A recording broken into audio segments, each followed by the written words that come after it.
Hi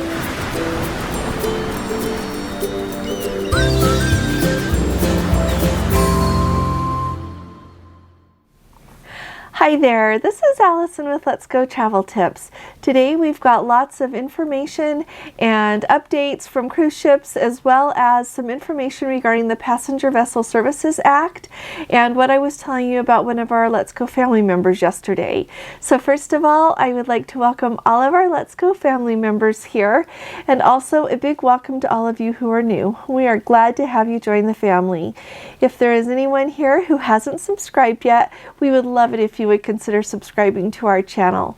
We would love to have you with us, and I think you will enjoy being part of our family here. So first of all, like I said, yesterday I was telling you about one of our Let's Go family members who had some cruises booked. Well, she booked a cruise from Los Angeles up to Vancouver, and then a back-to-back that went from Vancouver to Seattle, and then from there a back-to-back that went round trip out of Seattle to Alaska. And so it ended in Seattle. Well, she heard from her Princess Cruise Planner that that was in violation of the Passenger Vessel Services Act. And so I was dying to know what happened. And so I talked to you all about the Passenger Vessel Services Act yesterday and how it works and why it's important. But let me tell you, she heard back and they said you cannot do back-to-backs that end in a different city than a different port, I should say, than where you begin from. And so she ended up having to cancel the one that went from LA up to Vancouver and then Vancouver to Seattle. She just kept the Seattle round trip, and she said she's just kind of thinking about it.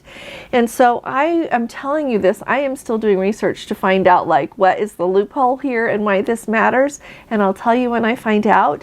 But in the meantime, I wanted to let you know about it today, because if you are like planning some of your cruises this summer up to Seattle or out of Seattle or Vancouver and all these kind of things, you need to know that if you are doing back-to-back cruises, you need to come back to the same port that you originally left from. Like I said, I'm going to find out how come, and it's taking me longer than I thought, but I'll get back to you. But anyway, remember that. And so I am really sorry that our Let's Go family member had to cancel a couple of our cruises because it wouldn't work out right. So I'm sorry with you. The next thing that I wanted to let you know is we have news, and this is just cruise news I wanted to let you know about. Like I've said before, I think it's really important to hear how things are going around the world, so that as we consider booking cruises in other places, we kind of will have a feel. We clearly don't have the protocols for Europe yet, or even Asia. Asia I don't think is set to start until maybe, is it August or September with the Diamond Princess in Japan. But you know what? Royal Caribbean has got the Spectrum of the Seas sailing out of Hong Kong. Now they were going on cruises to nowhere, so just, you know, leaving, cruising around and coming back to port, and those were going kind of smoothly until in December. And a long story that I put in another video, and I'll link that video under this video for you, or make it come after this so that you don't miss it. But they were concerned that maybe a person on that ship had COVID, so they called it back early, tested everyone on board. Everyone on board had to wait until they got the results, and in the end it ended up that no one had COVID. But ever since then, Spectrum of the Seas has been having to cancel their sailings, and they have just announced that they are having to cancel a bunch more. And so now they have canceled all of their cruises through February 14th of 2022, and we'll just have to wait and see what's happened. I have read rumors saying that Royal Caribbean might be moving her out of Hong Kong, but I cannot find a reliable source to verify that. And so I will keep you posted on that. But I just wanted to let you know what's going on there.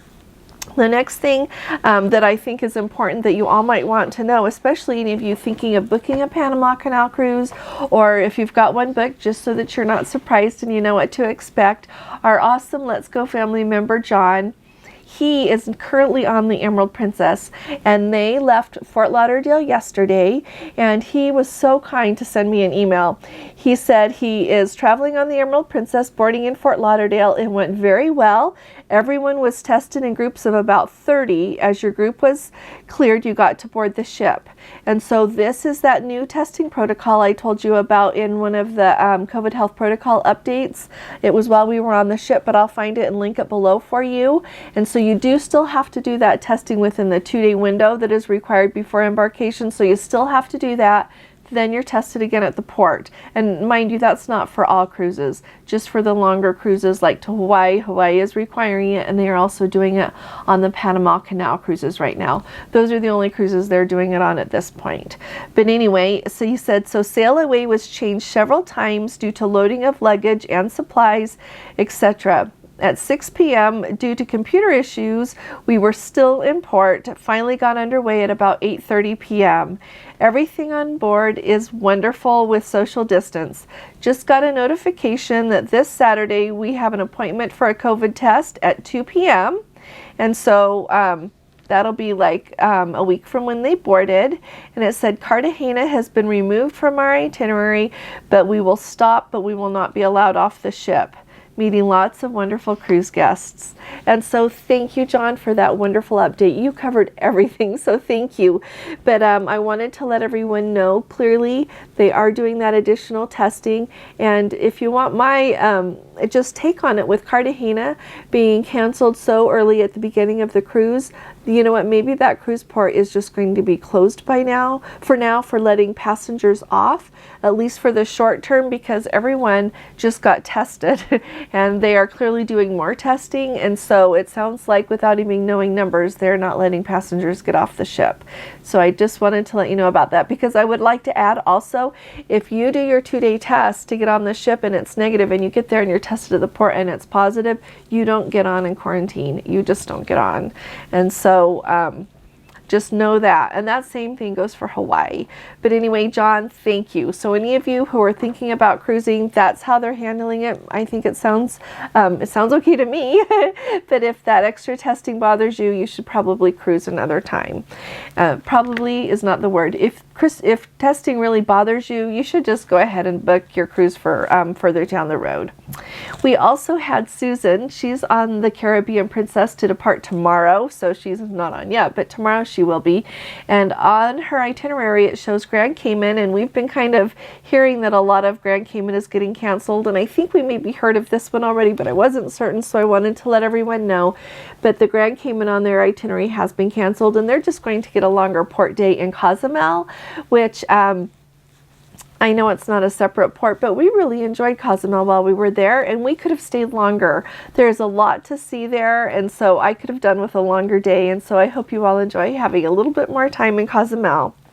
Now, on the Enchanted Princess today, Saturday, January 29th, we have someone, let's see, that did a 10-day Enchanted Princess cruise, and then yesterday they were tested on the ship. So just the day before they came back into port, and they were negative, of course, and so today they are starting their second 10-day back-to-back, and they said that on the ship there are 200 passengers from this first 10-day cruise who are staying and doing another back-to-back, so I think that's awesome.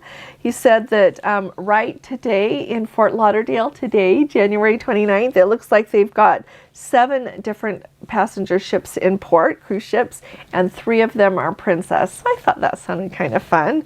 And then also, Frank, our Let's Go Travel member, they just disembarked from the Enchanted Princess today.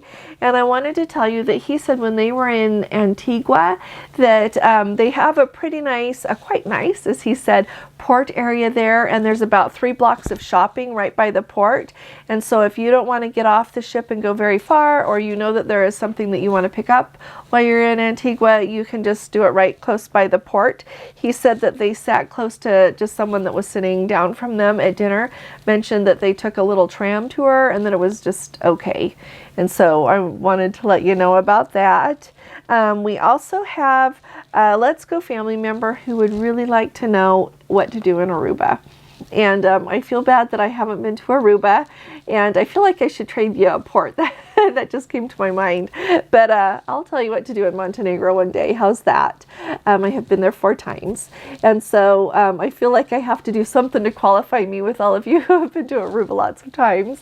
But, you know, it just takes a whole family here, doesn't it? And so I think this is awesome. So if any of you can lend any of your experience to what you should do in Aruba, we would love to hear from you. And so also another Let's Go family member, you know, I have lots of people just wondering about how the entertainment is going on ships. I know when we cruise, I thoroughly enjoy the entertainment, but if you take the entertainment away, it's okay with me. And so some of you who are on the ships right now, could you comment on how the entertainment is going? I would really love to hear from you on that. We're getting lots of questions about the entertainment. Other than that, I think it sounds like everything is going really smoothly. Some of the ships I'm not hearing anything from, and I just take it as thinking everything's going quite well. Everybody's having too much fun. But as we're here at the weekend and people are getting off and on the ships, I'm just really looking forward to as many of you who would be willing to share your experience. So I will be, oh, and you know what? One other thing I wanted to tell you. We have been working on getting our cruise vlogs up, and so this afternoon we divided Nassau into 2 days because it was just kind of long, but I just wanted to show you everything, and so look for those later this afternoon. You know, honestly, the thing that takes so long is my husband's good about putting the videos together and editing them, but everywhere you go there is music, and we'll think that we have got everything out that is a copyright problem, and then we'll have YouTube process it, and then it comes back that there's another copyright issue. And so this has been happening several times, and so keep your eye out, because I think that later this evening we are really hoping that we'll be able to get at least 1 or 2 videos of that up for you. So I really appreciate you all sticking with us. Thanks for being here with us. If you've got any questions, just tuck them in the comments below, or any updates you would like to share, and we'd love to have you with us. So I'll be talking to you all again really soon. You all take really good care. God bless you. Love you. Bye-bye.